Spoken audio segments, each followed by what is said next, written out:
Within the walls of the 51 licensed casinos of the Las Vegas Strip, there are 2,879 gaming tables, collectively bringing in $3.1 billion in revenue annually, or over $1 million each. In addition, there are some 38,864 slot machines, bringing in another $3.4 billion.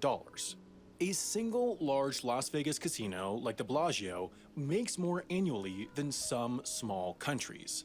This is because the casino business model is pretty much bulletproof. Overall, the odds are always in the casino's favor. If this weren't true, the casino would fail. So these floors just print money. MGM International, for example, one of the world's largest multinational gaming companies, has about 2.5 million square feet of casino floor worldwide, meaning it makes, on average, $1,138 per square foot. With the money their casinos bring in, they could line every inch of every foot of their casino floor worldwide with a brand new iPad and still have money left over. This is all to say, casinos make a lot of money, but to do so, they need a lot more money coming through their doors. You see, the casino business model all revolves around risk. With every game they have, the odds are in their favor, but that's not to say the house will always win.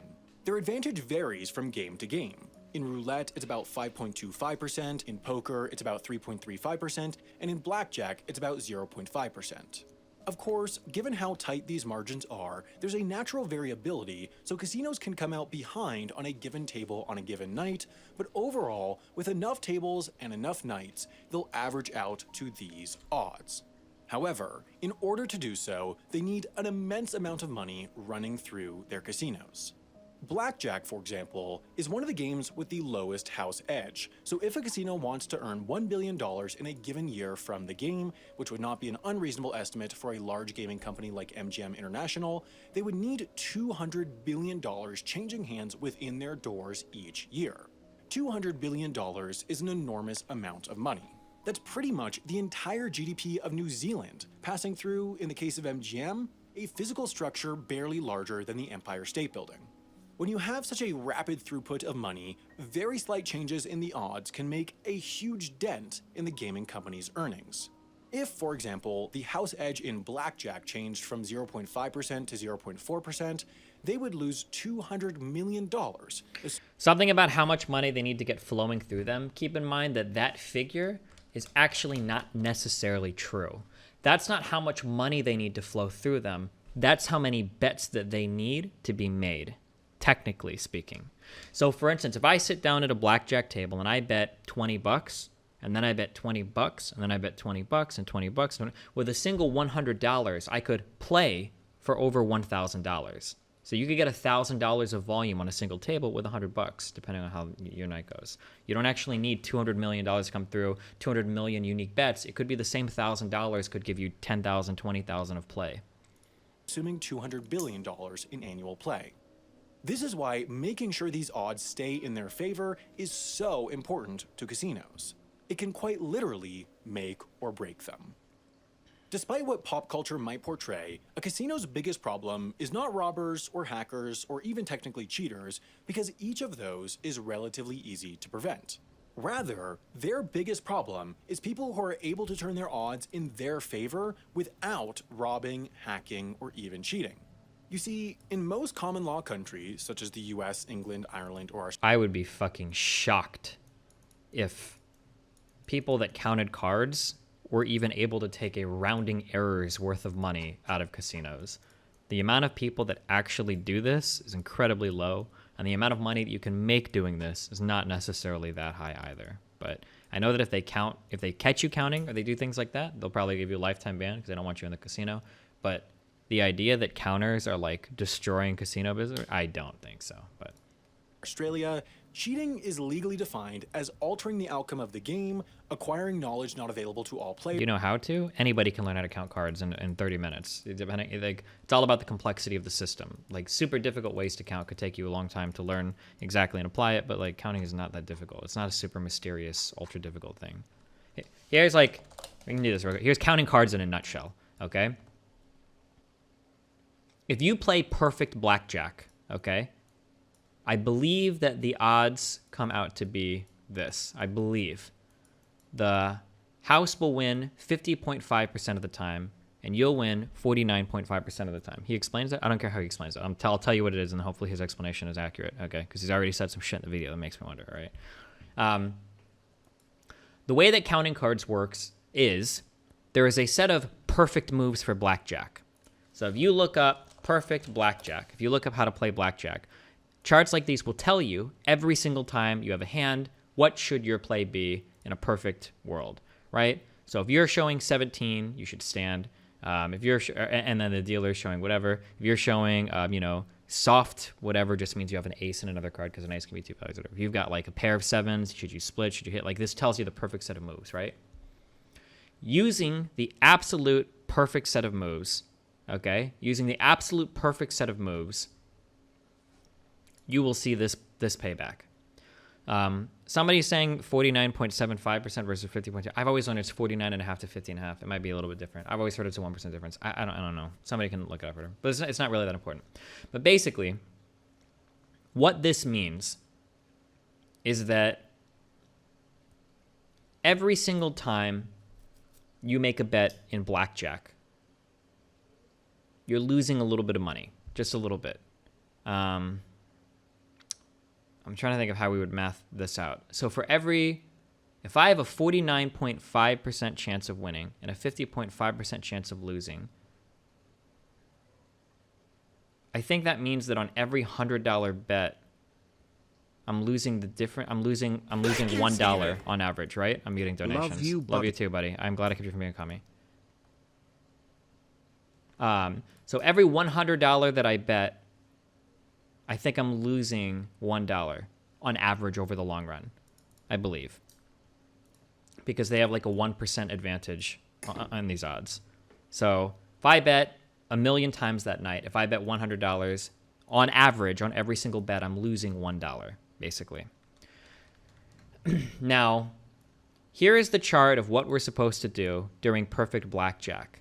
However, what if, theoretically, okay, if I get a face card, okay, let's say that I get a king, all right? Let's say that I land on this face card. And let's say that the dealer gets a 7. What if I know that there's only one non-face card in the entire deck? What if I knew that, right? Well, if I knew that, if I'm showing a king and he's showing a 7, I'm going to get hit. Of course, hit me. I'll get another face card. And then he can get hit. He's going to get a face card. And this whatever they hit or stand at, it doesn't matter, whatever. But like, either I win or he takes another hit and he busts. Why do I know this? Well, I know this because I know that there's only one non-face card in the entire deck. Everything else are face cards. So if I knew that the deck contained a different assortment of cards than what a standard 52-card deck times however many decks they're playing with. It's called a shoe when you talk about like 6 to 8 to 12 decks that they play with at once, right? If I know how many cards are left in the deck, or if I know the nature of the cards left in the deck, then I can actually start to make moves with a little bit higher probability than what I otherwise would be able to. So here's like a really basic method of counting cards.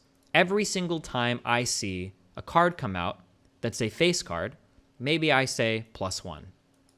Every single time a card comes out that is a non-face card, maybe I say -1. Now, before you go into the fucking casino, you're going to do all the math so you know what the count needs to be, blah, blah, blah. But like maybe after sitting at a table for like 20 minutes, maybe the count at the table is like -17, right? Okay, well, if the count is moved in enough your direction, if I know the count is -17, I know that there's a lot of non-face cards that are out of the deck, meaning there's a lot of face cards left in the deck. Well, what does that mean? That means that if there's a lot of face cards left in the deck, I can start to bet a lot bigger because I could be a lot more confident about what's coming next. And since the casino is already playing this game on pretty thin margins, if I have just a little bit more information, I could become profitable at this game over time. So the problem... Wait, how do you count cards if they're playing with an absurd amount of decks? Well, the more decks there are, the more you have to modify the count in your head. If you're playing with one deck, it's incredibly easy to count cards. I think most casinos play with 6, and they'll usually reset the shoe like halfway in or 1/4 in or whatever. But basically, yeah, this is essentially counting cards, is that Once you get to a certain count in the deck, you can start to bet way bigger. What if they auto shuffle the deck every hand? Nobody does that. I've never seen a casino do that in my life. Any casino that doesn't completely will have like 40 decks and do 30% penetration. That might be true. In all the casinos that I've seen, I thought they use 6 to 12 decks tops. I've never heard of them using 40 decks. That's not to say that they don't. Maybe they do. I just haven't heard of that. But 40 decks sounds like a lot. Oh, 4 decks. Okay. I've heard of 6 to 12 or 6 to 8 decks being used. But yeah.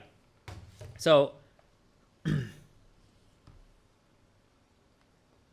so the problem is that if you're going to do this system of counting, how are you going to actually make money?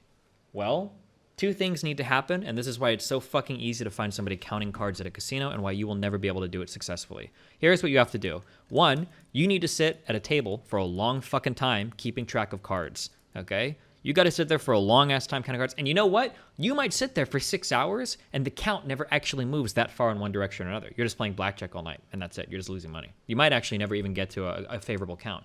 But if you do get to a favorable count at some point, you're going to have to consistently vary your betting patterns. So you might be betting $5 a hand, $5 a hand, $5 a hand, $5 a hand. Ooh, the count is in my favor. All right, we're betting 200 a hand, or we're betting 100 a hand, we're betting 50 a hand. You know, if you vary it massively, because your goal should be min bet to max bet, they're gonna find you immediately. Hold on, you sat here playing blackjack for fucking 4 hours, and now you're max betting every hand, and now all of a sudden, once we reshuffle, you're lowering your bets again. Like, well, this is pretty dumb. Like, it's obvious what you're doing. You know, so. This is why, like in movies, sometimes when you see people doing these strategies, what you actually do is you bring in somebody else to count, and then when the deck is hot, meaning when the count is good, then you bring in your big bet guy. He sits down, he plays perfect blackjack, but now he's playing it with the new odds, knowing that the count on the deck is such that he can bet incredibly favorably. So this is counting. You can learn basic ways to count in 30 minutes. Like, it's really quick, really easy to do this. But like, you're gonna get caught doing it. Like it's really obvious if somebody's counting cards. They're sitting at a table all fucking night doing nothing, and then they're gonna start to vary their bets wildly afterwards. Have you seen the movie 21? Honestly, I think I did actually. That was the one with Kevin Spacey, right? It's a pretty old movie, but I think it's pretty cool, right? Isn't it? I thought it was a good movie. I actually liked almost every Kevin Spacey movie though. He's a sick ass actor, but also a sick human being. But okay, sorry. Players or changing one's bet after. How often does this happen? I didn't play in Vegas. I'm sorry, my casino was in Vegas. My casino was in fucking Iowa. I have never heard about this being a major problem at any casino. It's possible, maybe in Vegas it is, but I've never heard about this being a major. This is something where like the pit bosses will tell dealers like, make sure that you're talking to players on the table. Make sure you're keeping engaged in conversation. If you think anything's weird, tell me. But like, I don't think that like counting is like this huge thing where every fucking pit boss is like, where are the fucking counters at? They're gonna ruin the casino business. We're gonna get fucked tonight. Like, I don't think it's that big of a deal. Usually it's just some guy that's in there every fucking Thursday night or some shit sitting at a table that's some lonely fuck that's trying to like grind out like some minor profits on the fucking blackjack table. I don't think it's that. But maybe in Vegas, maybe there are these like huge fucking counting people or something. I don't know. Known card counters get banned. Yeah, if they catch you counting, they'll probably give you a warning or they'll instantly ban you. Yeah. Wait, your casino was in Iowa, not Nebraska? Nope, they were illegal in Nebraska. After learning of the Why do they not like people counting cards? Because if you count cards, you will reliably make money off of the casino. And table games are supposed to be winning games for the casino, not losing games. the outcome of the game, acquiring knowledge not available to all players, or changing one's bet after learning of the outcome. Cheating in a casino is generally illegal. However, it is possible for a player to consistently win without cheating. The best known example of this is card counting, a type of advantage play used in the blackjack family of games, which is not illegal and, in some cases, is even legally protected. I'm almost positive that that's not true in the United States. I'm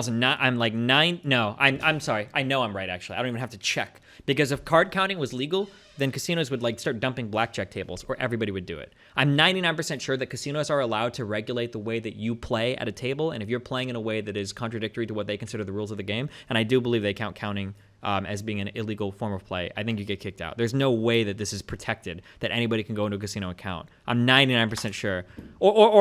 I'm sorry, hold on. Let me rephrase here, because he said it's legal. It might be legal, but they can still kick you out and ban you for it. I'm sorry, yeah. I don't think you can be criminally charged. I'm sorry, I understand now, yeah. Because, I'm sorry, the way that he phrased it almost made it sound like, because he said legally protected, But yeah. used in the blackjack family of games, which is not illegal and in some cases is even legally protected. This advantage play technique essentially takes the basic principles of the game of blackjack and uses them against the casino, and these principles are fairly simple. To start a game, each player bets an amount of money, then 6 decks of cards are shuffled together to form what's called the shoe. Each player is dealt 2 cards face up, while the dealer gets 1 face up and 1 face down. The goal for all participants is simple. It's to get their cards to total as close to 21 without going above 21. The execution of that is much tougher. Starting from the left, each player will either decide to stick with the total they have or to take another card to add to it. Of course, the player doesn't know what the next card will be worth. It could be anything from 1 to 11, so it's a gamble on whether it'll make the total go over 21, in which case their bet is lost. The higher the original total, the riskier it is to take another card, but there is, in fact, a mathematically optimal choice for each scenario. Once every player is done taking cards, or not, the dealer reveals the face-down card, and automatically, if their total is below 17, they take additional cards until it isn't. If it's 17 or higher, they leave it as is. There are then 3 scenarios. If the dealer goes above 21, all players' bets are doubled, as long as they didn't go above 21 first. If a player's total is higher than the dealer's, then the player's bet is doubled. However, if a player's total is lower, they lose their bet. Of course, this explanation... When he's saying their bet is doubled, he just means that you win the amount of money that you bet, and then your original bet is still on the table. That's what he means, yeah. Skipped over plenty of smaller rules and less likely edge cases, but it is these fundamental elements of gameplay that tie into why card counting works. Now, without getting too much into the math, on average, in blackjack, higher value cards benefit the player, while lower value cards benefit the dealer. While the explanation for the higher cards is more complex, lower cards' benefit is based on the fact that the dealer is required to take additional cards when their total is less than 17, and so a greater density of lower cards makes it less likely that they'll go over 21, in which case each player's bet is doubled. Therefore, if you know that a bunch of low cards are coming, you know that the odds are against you, and so you should reduce your bet or not play. But the question is, how do you know what's coming in a randomly shuffled deck? Well, you perform process of elimination, or even more simply, you count the cards you see. There are hundreds of different forms of card counting that work in hundreds of different ways, but all are more or less based on what's known as the high-low system. With this, each card is assigned a value. 2 through 6 are assigned 1, 7 through 9 are assigned 0, and 10, the face cards and the ace, are assigned -1. This is based on the fact that every time a high-value card is dealt, there are fewer of them left in the deck, which means the odds get worse. If you follow that mathematically optimal chart, would you win on average or still be below 50%? You'd be below. You'd be losing. Again, on an optimal chart, for every $100 bet, on average, you're walking away with $99. For the player, considering that high-value cards are better for them, and vice versa. So, card counting is quite simple. With every card a player sees, they add up its assigned value. So, if there are 3 players and they are dealt these cards, the running count would be 1 plus 0 plus -1 plus 1 plus 0 plus 1 plus 0, which would equal a total of 2. That total of 2 indicates that the odds have shifted slightly in the player's favor, while if it were -2, that would indicate the odds were in the dealer's favor. As play goes on and they get deeper into the deck, the running count will generally increase in one direction or the other, giving the player more confidence on where the odds stand, and so if, for example, the running count equaled 20, the player would know that the odds were greatly in their favor, and therefore that they should bet big on the next round, as they have a greater than 50% chance of winning. This is how people can reliably make money in blackjack. If a player changed their bet by a factor of 15 depending on the odds, and the dealer waited until they're through 5 of the 6 decks before shuffling, a player, following perfect blackjack strategy, could earn an advantage of about 1.182% over the house. That means another thing that people don't talk about is, so your advantages, right? Well, based on, you saw what I did on Paint earlier, right? Your advantages are going to grow, but they're going to be very slim. It's not like in the casino. It's not like in the movies where when the advantage grows, they're winning every single fucking hand. So like, for instance, I think The Hangover, I think is a good, no, that's not what I was looking for. What are we gonna? Like where all of a sudden you're like just winning every single hand and massive amounts of hands and doing these crazy fucking math or whatever. Like what this is gonna look like is you're just playing, lose, win, lose, win, lose, lose, win, lose, win, lose, win, lose, win. Like it's gonna look like that, and then like basically, like over time, hopefully you edge out a little bit more. Now, the way that you can make this 1.128% mean more to you is by betting a lot bigger, of course, but it's still just going to be slightly in your favor. It's not going to be like, oh, you got a 90% chance of winning every hand.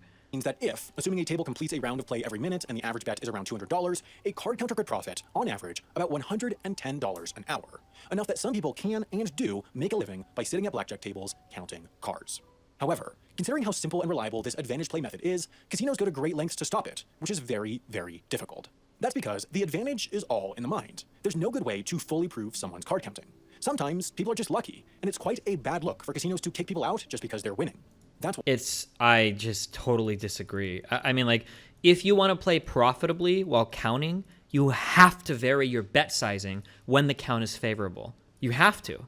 Like, it should be incredibly easy to spot somebody counting. If somebody's sitting at a table for like an hour or 2 or 3, and then all of a sudden they start betting huge, and then you reset the shoe and they go back to their normal bets, like the only way that you can hide your counting is to engage intentionally in suboptimal play. Oh, he talks about this later. Oh, okay, yeah, all right. Why? Instead of trying to prove it, most casinos implement rules to try and stop card counting from working as well. Remember that, generally, the running count will get further into the positive or negative the further into the game one goes, because the card counter will have seen more cards that are now in the discard pile and therefore cannot be dealt. While a few rounds in, the running count might be in the single digits positive or negative, further on, it'll get into the double digits, which gives a counter great confidence on whether they should bet big or not. It's towards the end of the shoe, the collection of undealt cards, when card counters really make their money. So to make it less profitable, casinos can just have their dealers shuffle earlier on. If they shuffle 4 decks deep into the 6-deck shoe rather than 5, that decreases the player's advantage from 1.182% to just 0.568%. However, shuffling earlier and more often also cuts into the casino's profits because anytime the dealer is shuffling, They're not taking bets and making money. non-advantaged players aren't playing and losing money, which is how the casino makes its money. Another option for casinos is to increase the number of decks they shuffle together to make. As if casinos give a fuck. Wait. Oh god, where did this message go? Wait, do I have you? Oh. As if casinos give a fuck how it looks. They'll throw your ass out if you win too much, regardless of if you're counting or not. That is absolutely not true. Casinos love it when people win. That is absolutely not true. Casinos love it when people win jackpots. Casinos love it when people win big at table games. They'll give you free food. They'll give you comps. They'll comp a hotel room. Because when you walk away with that positive impression, it sells the casino hard, and it sells it to everybody around you. Casinos need to have big winners every now and then. Wins are very good because to stupid consumers, they look amazing, but to casinos, it's just part of the game. They know they're going to make that money back over time anyway. The idea that a casino is just going to throw you out because you win big is not true at all. They want to have big winners. They know they're making their money. Casinos don't give a fuck if a person walks away winning big. They're happy for you. They already made that money back like 20-fold over. Like, Make the shoe. Back before card counting first became a widespread issue for casinos, they would play blackjack with just a single deck of cards, but if they did this today, it would only be a matter of minutes before a card counter would have high confidence about the odds. Therefore, they typically now play with 6 decks shuffled together, which increases the time it takes to get to high confidence, and since time is money for a card counter, this decreases their profits. Some casinos take this a step further by using continuous shuffle machines. With no discard pile, there is no increase or decrease in beneficial cards in the shoe, so card counting is completely ineffective. However, these machines are not yet fully widespread due to distrust by frequent players. yeah, I was gonna say that type of machine. I feel like a lot of people that gamble are super ultra superstitious, and I feel like I don't know how people would enjoy playing with a machine like that, but. While these methods deal with stopping or reducing a player's ability to actually know what the odds are at a given moment, the other method involves stopping a player's ability to respond to this knowledge by changing the size of their bets. Essentially, if a dealer or a pit boss suspects someone might be card counting, they'll change the rules on them and require flat betting. This is where a player is told to pick one bet size, and then they are not allowed to change that size from round to round. Therefore, card counters might know that the odds are changing, but they will not be able to respond to it with a larger or smaller bet, so the odds will stay in the house's favor. However, that poses the question, how do you spot a card counter? Well, one of the most telltale signs is that they're winning. Even if someone is card counting, the casino does not care as long as they're losing, so they don't really pay attention to people until they made some real money. Once they are, though, if a pit boss notices that a player, for example, changes their bet from $100 to $1,000 right before a series of wins, or as the shoe is close to finished, that's a good sign that they know what the odds are. In addition, professional card counters often start with a very large buy-in. They convert a lot of money into chips because there is natural variance on whether or not they win, even if they know the odds. They can win infinite money, but they can only lose as much money as they have. And even if they have an advantage, if they're unlucky and they lose all their money, there's no way to win it back. The math works out so that if you want to win $170 an hour card counting, you need to have $100,000 in order to only have a 1% chance of running out of money. In the end, The odds on this are very interesting. Some people think they've devised perfect system. So here's like, if you ever hear somebody tell you that they've developed a perfect system on how to win and never lose, they're full of shit and they just haven't done the math. But a lot of it is very, a lot of it seems that way. So here's a very common betting strategy that some people will eventually discover in their life, and they'll think that they're a genius for doing it, not realizing that a million people before them have discovered it. Let's say that I bet $5 at blackjack. I bet. Well, let's say that I lose. What if every single time I lose on the next hand, what if I double my bet? Boom. If I win, now I go back to betting $5. Bet, and then I lose. Oh, well, I'll bet $10. What if I lose that? Oh, well, I'll bet $20 or whatever. And then I recover, and then boom. Then you're back to 5. No matter what happens, I'm always winning, because if I lose a hand, all I have to do is double my bet, and I'll recoup the losses next time. This is mathematically, this does not work for one reason and one reason alone. Well, for two reasons really, but for one big reason. Usually, the reason why this doesn't work is because tables will limit your max bet to some number that makes it so that it's incredibly mathematically unlikely that this strategy will carry over and be like a successful money-winning strategy. So, for instance, let's say that we were betting $10. Okay, what is the min bet at a blackjack table? It's usually at least $5, right? I don't think they let you play $1 blackjack, do they? But if they do this, right? If you're at a $5 table, what's the max bet? Is it usually 100 or 200? I think it's like 100 or less.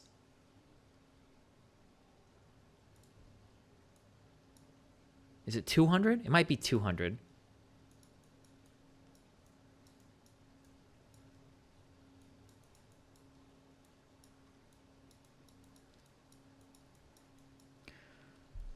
How many times would I need to bet, or what are the chances that I run into my cap on how much I can double up? Well, if I lose one time, we're gonna make this a nice even 50% chance, okay? Well, let's say that I've got a 50% chance of losing, okay? So 50% of the time, I'm gonna have to bet $10. Well, what if I lose that one as well? Okay, well that's like a 25% chance of losing, right? Like 2 in a row. What about one more time?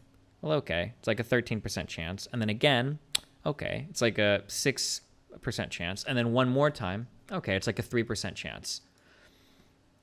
So the chance of you running to this like $160 cap is pretty low. But 3% chance, if you're playing blackjack, let's say you see 100 hands in an hour, right?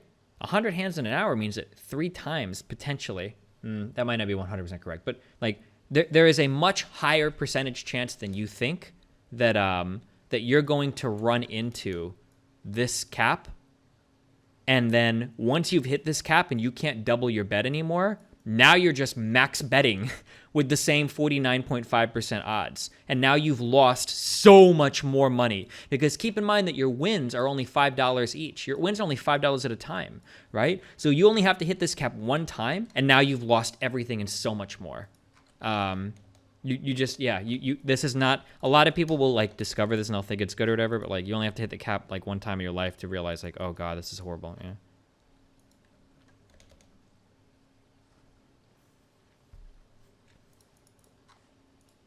Casinos don't need to make it impossible to count cards. Only a small minority of people will attempt it, and those that do can only make so much money per hour, so in a way, it's a cost of doing business. To avoid it making a big dent in their profits, all they need to do is make advantage play at their tables just a little bit harder than those next door, and if this is the case, the card counter will go next door. There will always be an escalating arms race by both players and casinos to gain an advantage and stop an advantage, respectively. Mathematics, economics, and human nature combined mean that as long as blackjack and other flawed casino games stay popular, players will always find a way to tilt odds ever so slightly in their favor. Before I made this video, I took Brilliant's course on casino probability, and specifically, the section on blackjack, to be sure that I understood most of the math behind what I was talking about. In fact, but if there's no cap, it's a good strat. It can be, but there's a small chance that you'll end up having to bet a small fortune to recapture a previous loss, so. Fucking competitive game that's ever been released on Twitch. Like, holy shit. Like, you're literally, your avatar is a fucking Teletubby, and you're getting this mad.